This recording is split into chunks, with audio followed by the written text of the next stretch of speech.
remarkable feat in Monaco Grand Prix. We are honored to welcome Kush Maini on the podcast. Congratulations, Kush, for becoming the first Indian to win a F2 race at the Monaco Grand Prix.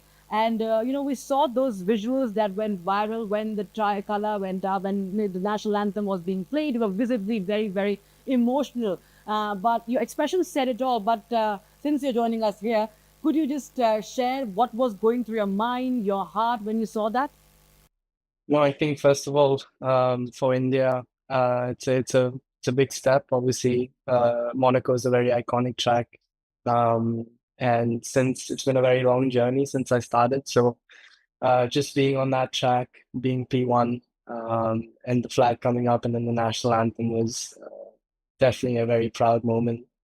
Seeing my team and my family and friends down there as well.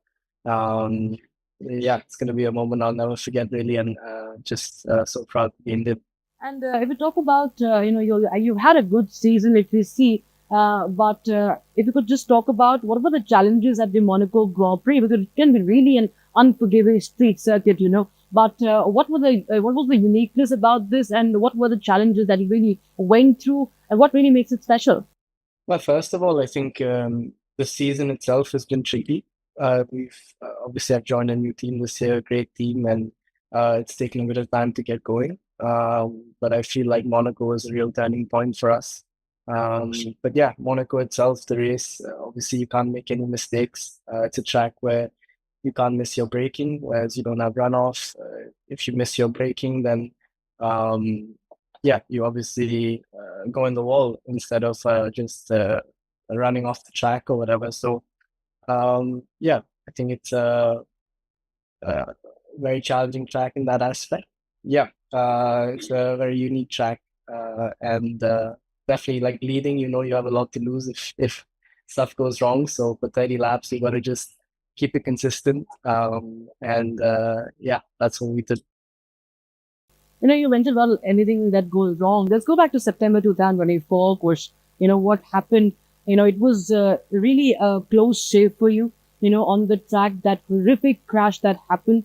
You were sitting still over there. Your car was mangled into bits and pieces. If you could just recount what really had happened and what went through your mind, because anything could have happened. No, I think first of all, they are Noman for always looking after me. Very religious in that way, and I always feel them with me.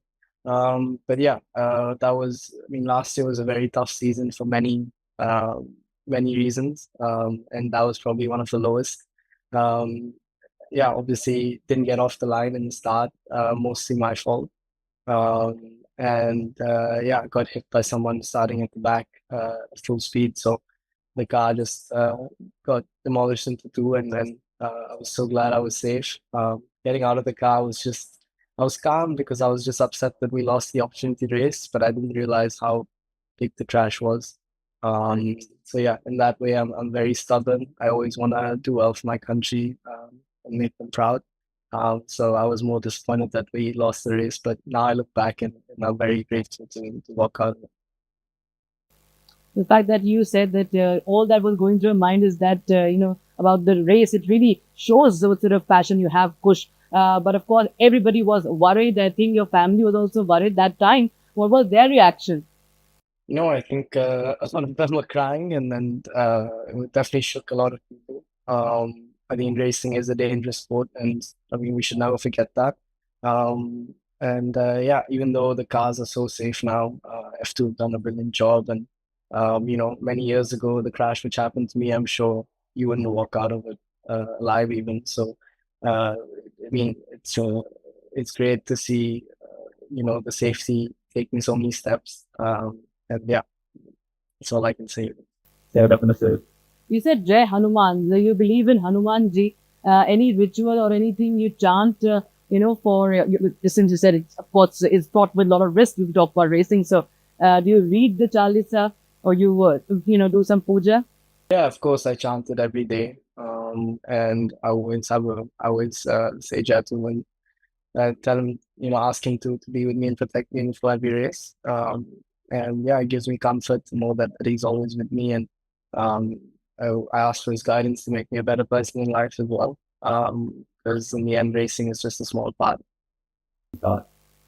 Right. And, talking about not just racing, but racism, because you've mentioned about it many times about how, it has been challenging, or you would say that you have faced racism. If you could just talk about that experience today, you make India so proud on the world stage, Kush. But, it has come with those struggles as well. If on that front, you could just elaborate your experience when, you've been mocked at for your identity.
Of course, we are all proud of you. But talking about, because you said there were not a lot of brown kids, and this is still picking up in India to talk about racing, the motorsports. But how did you begin? What really, caught your attention towards motorsports, and how did you really take this up as a career? Honestly, my dad used to race at a low level. And then my brother races as well. He's a professional driver now. He lives in Germany, so he's done very well. And I remember when I was sort of 7, 8 years old, I got into it just to beat my brother because he was winning everything, and he was getting all the attention from everyone, and I wasn't. So I was like, if I want to get attention, I need to beat him. So it started off like that, like a younger brother, how you normally are. And yeah, 3 years in, it was still just about trying to beat them. But when I was 10 and I won my first race in India, the national championship, that's when I feel stuff changed. I used to play a lot of sports. I used to run for my school team as well. And so racing wasn't my only thing. Whereas for Arjun, my brother, he started with racing and stuck with it. For me, there was a turning point sort of when I was 10, when I was like, okay, I'm going to have to sacrifice more things to try and make it. Because obviously, for an Indian, if you want to make it in racing, you've got to leave home when you're probably 11 or 12 and go live abroad alone. So it's a very tough decision, and it's a big life decision to make. So, yeah. And, as you, of course, have done your brother also proud, I'm sure. What do you say now after this Monaco Grand Prix win? What did he say? He's my biggest supporter, and I'm his. We're very close, and without him, I wouldn't be where I am. He's I have great mentors in my life, and I'm fortunate to have him as well as one of them. And any advice I need, he always gives it to me, and I really do ask him for his advice every day, as it's priceless. He's been through everything I'm going through now. And if you talk about, you're from Bengaluru, and you're talking about racing. I don't think so. You can ever race your car as a common man, because given the kind of traffic Bengaluru has. But do you miss Bengaluru because you've been staying, abroad mostly, if I'm not wrong? How do you miss Bengaluru and your country? So much, I miss it so much. I always try and come back as much as I can, but obviously, when you come back, it's more like you're seeing friends and relaxing, whereas it's just, yeah, so it's just when you're in work mode, you'd rather stay in Europe and keep grinding out. So I miss it, but as long as I get to go back a couple times a year and summer, winter there, I'm very happy. What is the scope for, because you've achieved this in Formula 2, and then Formula 1, of course, becomes a very important goal now.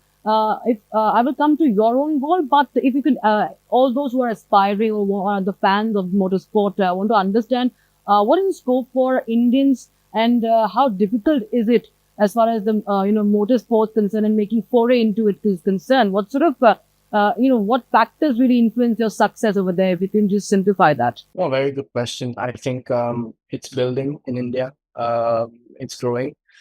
But yeah, for example, when I started karting, I won 6 out of 6 races in the national championship, and I won the championship. And I went to Europe, and I finished 60th out of 70 karts. So um, it's just another world. And if you really want to make it in the sport, you have to race against the best. And unfortunately, we don't have the infrastructure right now to host the best. So we got to go to Europe to find it.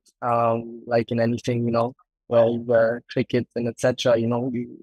It's more done at home. It's you can do it anywhere. We have world class coaches everywhere, and then we know what it takes to be world champion. But in racing, we don't have that yet, and that's what I'm trying to change. My goal is for sure. My long term goal is to help India. You know, have more access to racing and make it easier. But my immediate goal is definitely to make it to Formula One, and for that, having a good rest of the season in Formula Two. Right.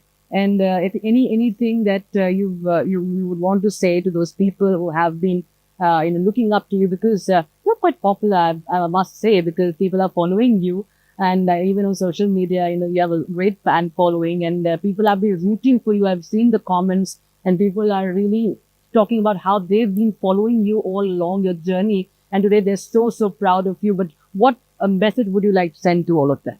I think honestly. I just, we have the best fans in India and best friends and best community. They've been with me through thick and thin. I know the real ones from day one. I try and read as much as I can, and I try and see them as well when I'm home as much as I can. But it's just it's amazing to have that support and to know that that unconditional support from my countrymen. It's just to know I have that backbone really gives me strength and pushes me further on the track. So, and for people who are watching this, thank you so much for all the support and we keep believing. It's been tough recently, but I feel the tide's about to change, and yeah, I'm excited. Yeah, it's fine. And with all this fandom and attention, Kush, what do you tell yourself? Because then really distracting, isn't it? I mean, I know you have a racing weekend, and we are doing this interview, this podcast, and I'm sure there are a lot of people who want, want that attention, want to talk to you, cover your journey and everything, and it can be very distracting for people who really become those stars, and you are already one now. But what do you tell yourself? You're a 24-year-old, and how do you keep yourself on the track? Ahead, I'm nobody yet, and I have a long way to go. Um, I haven't achieved all my goals yet. I haven't achieved my potential yet, and I haven't shown my potential yet. So I have a long way to go as a human and as a driver. So nothing changes for me. And we're sure that you stay as you are, and you continue to, of course, go to greater heights and keep doing India proud. Thank you so much, Kush, for joining us on a Republic podcast. Thank you for having me. Welcome to Republic podcast, and on this podcast, we are being joined by a very special guest. He is the one who is putting Indian races on the global map. He has just achieved a remarkable feat in Monaco Grand Prix. We are